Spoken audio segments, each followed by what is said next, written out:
Elçin, bu bizim Dubai'nin Hatay'ımızdır. Dostum. Elçin bak özü istəyir.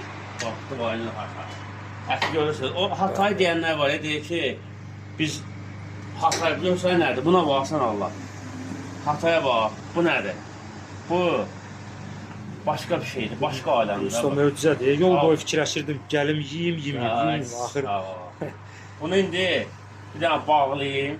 Sonra bunu bəh, deyirsən nə olacaq? Buna bak. Sən Allah.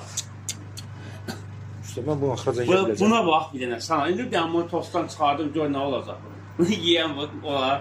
Saxla, salam verin. Bax elə buna bax. Görsən bu nədir? Buna bax. Bu oyun Hatay gibi olur. Bir dənə buna belə eləyir. Papaq qoy ona Bir desən. dənə buna bax qoyulur. Qaymağa bax. Bax. Bir dənə bundan qaymaq. Bax. Naşırə fırın. Yox, naşırapsız. Hə, bax. Buna bax bir dənə. Belə yerdə buna bax. Qaymaq. Bildiyim plan bir marifetlə. Hatay yanında, Cabustan yanında. Eyvallah.